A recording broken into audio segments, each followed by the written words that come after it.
Hello people, welcome to Choco Millionaire. In this video, we're going to talk about how to understand the different credentials when it comes to studying at the post-secondary level in Canada. Talking about Canada, I wish the journey to study in Canada is always easy, right from the word get-go when you go on the online and then start searching. But the truth is, it is not always the easiest. That said, let's talk about one of the areas that you could be stressed when it comes to making your decision to actually study in Canada. That area could be determining or finding out or figuring out what credentials you are going to be receiving at the end or awarded at the end of your studies and what they actually do mean. So credentials in Canada are awarded by the Ministry of Colleges and Universities, and it is under the authority of this particular ministry that institutions that have DLIs or designated learning, what we call DLI or designated learning institutions, are given the power to actually issue and or run certain programs. The easiest of credentials to understand, in my opinion, are the bachelor's degree or undergraduate programs credentials, and the graduate ones, especially at the master's and the PhD level. I did a master's. It was pretty straightforward. It's either a 1-year master's or a 2-year master's degree in Canada. If you're doing a PhD, we all know expectation is around 4 years or more, depending on your ability to finish on time and stuff like that. Those ones are much easier to understand. Master's and PhD, how long, what credential do I get? Now, when it comes to bachelor's, it's also pretty easy to understand. Most bachelor's programs will run into what we call 8 semesters or 4 years. So a bachelor's of 4 years, you end up getting your bachelor's or your BSc in a particular course.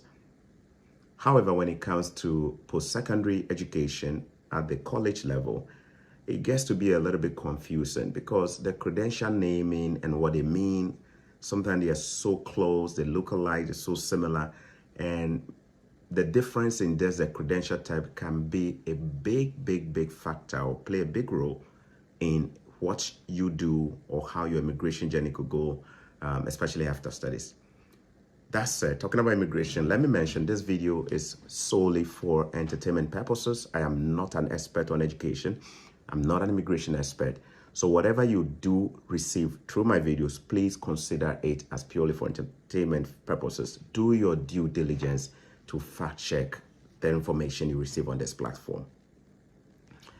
Now, at the college level, you may have come across credentials like Ontario College Certificate, Ontario College Diploma,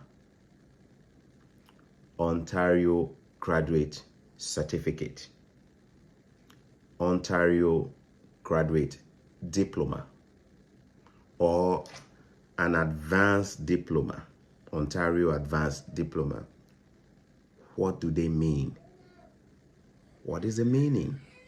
We're going to explore all of that in one moment. All right, so let's start. I'm going to just put them into 2 broad packs, okay? Certificate programs that have no words such as graduate in them, and certificate programs that have the word graduate in them. Now, most provinces will actually preface certificates issued in that province with the name of the province. So if you see Ontario certificate program, it simply means that it was issued in the province of Ontario. I'm pretty sure that will be the same thing in other provinces like Alberta and other places, right? Okay, now, so the key word here is that if you see the program and it doesn't have the word graduate in it, then most likely the requirement for you to be admitted into that program is a secondary school graduate. There are 2 of such programs in Ontario that I'm going to cite here. The first one is what we call the Ontario College Diploma. Ontario College Diploma. Did you hear the word graduate in there? You didn't hear that. Let me repeat that credential again. Ontario College Diploma. So it was issued in Ontario, offered at a college level, and it's a diploma. It doesn't have the word graduate in there. So therefore, the minimum requirement of education for you to be considered for admission into that will mostly be a high school level of education, secondary school. It means that anybody who holds a secondary school level of education or certificate like a WAEC, in West Africa where I'm from, what we call WAEC, a WAEC holder, you are eligible to apply for an Ontario College Diploma. Because the entry level requirement is secondary school. Now, when you finish and you complete, you will be issued Ontario College Diploma. So this is mostly for people who are high school graduates.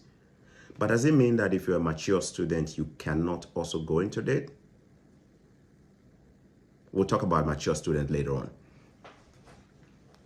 Now, the twin brother of this particular program, it's also another program that you see as Ontario College Certificate. Notice the difference between the first and the second. The first one is Ontario College Diploma. The second one is the same, except that the diploma is replaced with certificate. The second one is Ontario College Certificate. The requirement is pretty much the same. The minimum requirement for you to be admitted into this program is that you ought to have graduated from a previous education at a high school level or secondary school level. You see that? That is why somebody who is just a fresh graduate from a secondary school can easily apply for a provincial college certificate program or a diploma program. And for most of you, if you're a college, high school leaver, you will probably be around the age of 16, isn't it? So for most people from 16 years, secondary school graduate, you could easily go for such programs run at the college level here in Canada. These two are the most popular you see in provinces like Ontario or other provinces for people who are just high school graduates. Now, let's go into the second category. The second category here, you'll see almost the same programs here, but it will have the word advanced added to it. When you see the word advanced, what does it mean? Like, for example, Ontario College Advanced Diploma. Ontario College Advanced Diploma. Now, there is a reason why the advanced is there. It has to do with the number of years. Remember, we talked about the ones that require just a minimum of high school level, that we call Ontario College Diploma or Ontario College Certificate for high school graduates. Those ones are mostly 1-year programs. Sometimes you may find some of them running into 2 years too. In terms of hours, it could be around 1,200 hours of instruction. And some of them could also be 1 year. In total, that will be something around 600 hours of instruction for a 1-year program. Now, the moment you see the word advanced added to it, the number of years goes up. It means you're going to be actually going into more detail. They're going to give you more detailed education and training, so that when you come out and you graduate and you're performing your role on the job, you're expected to perform jobs that require non-routine, things that require a little bit of technical knowledge thereabout. Most advanced diploma programs at the college level are 3 years. So the next time you see a 3-year program at the college level, just pay attention to the credential type. You will either see it mostly as an advanced diploma program. The total number of instruction hours could be around a minimum of 1,800 hours. That is your college advanced diploma, mostly around 3 years. So a lot of engineering programs that require, more will go around. See, this course in engineering 3 years, this course in engineering 3 years. That is what makes the difference there. The depth of training is more, or educational instruction is more at the advanced college level. Some people may finish doing an advanced diploma and will get a credit transfer to allow them to go on and maybe do a university degree or something else too. All right. What about the entry level of education requirement to enter into an advanced diploma program? Most of the time, it is basically just high school graduates. So a high school graduate who does not want to go do a 4-year bachelor's program in a university may choose to go and do an advanced diploma in a college for 3 years and will still come out and be equipped to actually go into the job market to thrive. The final one I want to talk about is the credential type that has the word graduate in them. There are 2 of such: Ontario College Graduate Certificate, and sometimes you come across Ontario College Graduate Diploma.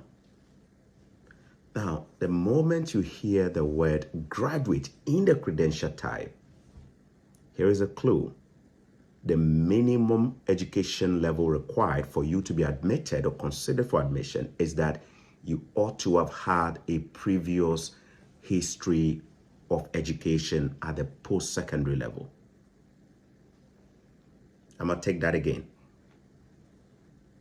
If you find credentials such as Ontario College Graduate Certificate or Diploma, the word graduate in the credential type suggests that you ought to have graduated either in a bachelor's or a master's, or you ought to have had an education at a HND level or a diploma level, higher diploma level. So therefore, somebody who sees an Ontario College Graduate Diploma or Certificate may not be eligible to apply in most cases if they are fresh graduate from secondary school.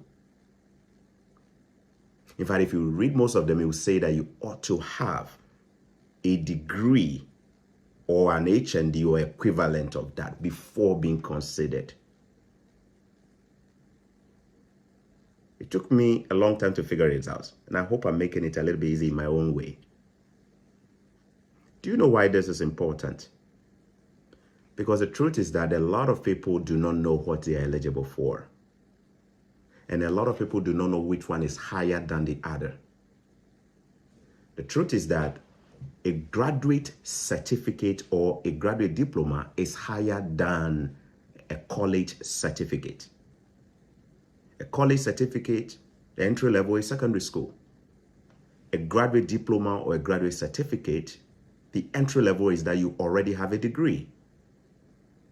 So therefore, when you guys come out, the graduate diploma or certificate holder is ranked higher. In fact, he had more hours of instruction in school. Talking about the hours of instruction, most graduate certificate programs will be around 2 or 3 years too. Graduate certificate programs are mostly sometimes for people who are already professionals and they want to maybe pivot into a different industry. So maybe I am an HND holder, I'm working in a bank, and then all of a sudden I decided I want to go back to school and get some more training, come back into this industry or change and switch to a different industry. You see, you already have a degree, you already have an HND, you even have a career experience, you are returning to school.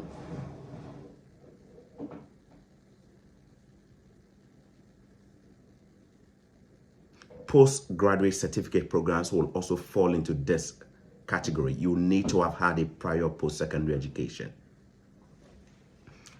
The importance of this is that if you know your credential type, you will know the kind of courses to go for. There are a lot of people who are applying for schools today and they clearly have no idea what they are eligible for. And sometimes it is also not too clear on the website of most institutions.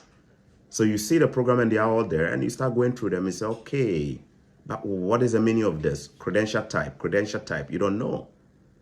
Since we are talking about Ontario, because I live in Ontario, let me just make this reference here. Recently, the eligibility criteria for people to apply for provincial nomination in Ontario through the OINP, which stands for Ontario Immigrant Nominee Program. The eligibility criteria was recently expanded to include graduates from colleges or people who actually hold college level credential. It has not always been that easy for college graduates to actually get provincial nominations, just like masters and PhD folks do. I did a master's, so I did the Ontario Immigrant Nominee Master Stream. Some people will do PhD, so they'll use the PhD stream to get their, you know, their provincial nomination, which helps them to get a PR. But college graduates, it has not always been that easy. And the truth is that majority of people who study in Ontario fall in the college level. So therefore, a lot of people graduate and then they find themselves in this situation where they just don't know what to do. And sometimes they move out of the province and move to other provinces trying to figure out how they can get a PR, especially if they do those one-year college certificate programs, you know. Now, when I did a video on the expanded eligibility criteria, I read 4 different education level requirements. 1, you ought to be a graduate level person, like maybe a master's or PhD. 2, a bachelor's degree holder in Ontario or other province institutions that are approved in Canada. So somebody who does a 4-year bachelor's will be there. And then when it got to the college level, they specifically mentioned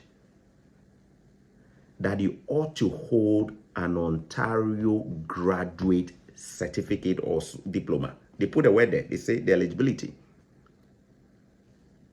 Now, if you are the type who is doing a course and you don't really understand credential type, you will be thinking that, oh, all colleges, we can apply. And then by the time you finish and you get it, you see that one that they say the credential type ought to be this. I'm not trying to make this video to scare you. I'm trying to tell you that depending on the province you want to actually get your PR. Number 2, depending on the type of immigration program you intend to use, the credential type for what you study in Canada could be equally important. In some situations, it may not, if you are using a type of immigration program that doesn't really focus on that. But if you're using an immigration program that really focuses on credential type, my brother, you want to start paying attention to that. Because the credential type really, really matters. Before you apply, look at the credential type. There are people who are way qualified and could go for a better program or a higher college as a program. But then because they do not understand credential type, they will go for just anything. And then later on they realize, shoot, I could have gone for a higher one for the same price. I'm not a high school graduate. I have an HND degree. So why then should I settle for a certificate program which is for high school graduates? Now, look at the other aspect of it. Sometimes people apply for their visas and then they get a refusal.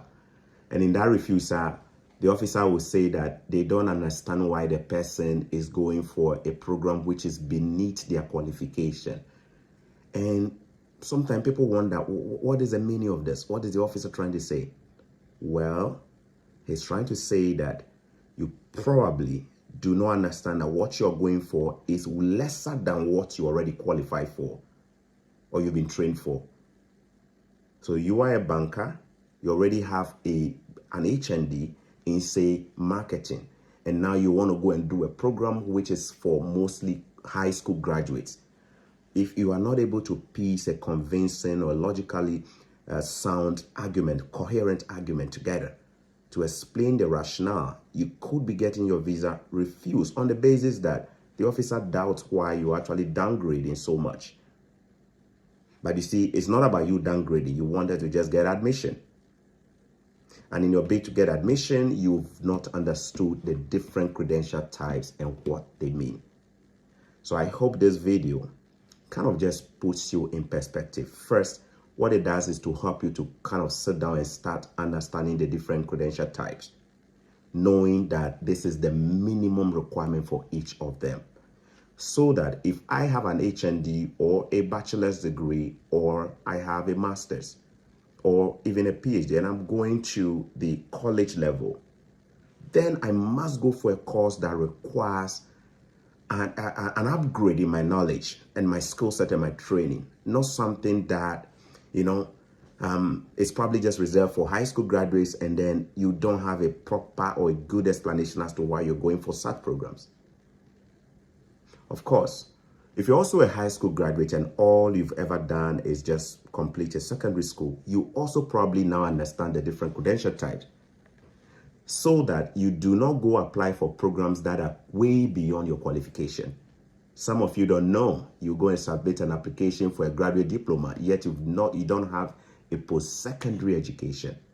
You don't have an HND. You don't even have a training college certificate. You don't even have a degree, yet you're applying for a graduate diploma program, which has a minimum requirement as a post-secondary leaver. So I hope this clarifies. If you are the one doing, do you really think your agent understands some of this? They don't. Most of the admissions you are not getting is actually from this. You are applying for schools, you are not getting them. Some of this is because, one, even though you've applied, you don't meet the requirement and you don't know. Or your agent who is applying for you, by the way, when I say agent, I'm talking about those who are not professionally licensed to operate and do this stuff as educational consultants or agents or stuff. I'm talking about the roadside guy. Your agent doesn't. It took me. I get master's degree, but it took me a while to figure this out. You think it's easy? It's not. Have you always understood it? You probably haven't, isn't it? So that admission you didn't get, go back and check and see whether you meet the requirement. Maybe it was meant for people who have a degree. You are just a secondary school leaver. You apply for it too. So the school didn't give you and you don't understand. Or maybe it is because when they checked it, something is just not right. So use this information to kind of make yourself more efficient when you are selecting courses and schools. Remember, sometimes the type of credential you have can play a big role on your job prospects. In other words, the type of job you get, probability that you get even recruited faster when you graduate is so important. So you don't just go for any course. You have to understand them. Next, sometimes it could play a big role in your immigration journey. After your studies, majority want to stay in Canada and build a life and get some work experience. So if you don't know the credential type, how then do you really take advantage of certain immigration programs when clearly there are requirements for education? Like OIMP has requirement. If you don't have this and that, you can't even do it. Or maybe you are in a province where these things don't really matter, like credential type. But in Ontario, it matters in some way. Maybe in Manitoba, maybe not. Maybe in other places, maybe. I'm not saying they not, but I'm saying that just take a bit of time to understand the requirements. After my school, where will I apply for my PR? Will I go to a different province? Will I stay in this province? Will I move? What are the requirements? What is the minimum? Okay, do they just say college graduate or college certificate holder or whatever? You have to know. You have to know. I hope you understand what I mean. Now, I came across a lady who got admission to study in a college here, and she was surprised that the program is a 3-year program. But by just looking at the name of the program, I could tell it was a 3-year program. Well, she wanted to just get admission, but she had no idea it was going to be an advanced diploma. Because the agent that did it, all the agent cared about was just getting an admission for her. And the admission came. And now she's logged in and she's like, oh my God, 3 years of this course? I'm going to do 3 years of it? She didn't know. But with the same high school, she could have been eligible for something else or maybe another one or something, maybe shorter and still good. Anyway, that is it there. Now, this is also not to say that certificate programs are not important or graduate diplomas or certificates are the most important. It is all about the type of courses you go. Some courses will be certificate programs, but they are highly in demand or high in demand here in Canada. So it is also up to you to know what the job prospects are or what the entry level salary or wage is for the job. Some jobs may just be for high school graduates, some courses may be just for high school graduates, like diploma certificates and stuff like that, right? But they may be really, really competitive out there when you have the training. So it's a whole lot of blend. I do a lot of explanation. It's rather a long video, but I hope it makes it easier. Now, I may have also made some mistakes trying to explain things. If you are somebody who has a lot more understanding, I welcome you to use a comment section to kind of help us to understand it better. We're all learning. Otherwise, enjoy this video. Hit the like button if you did enjoy it. Drop your comments. Let me know what you think. And let me know whether it makes it easier for you. Thanks for watching Chakra Millennial. Have a good day. See you. Bye.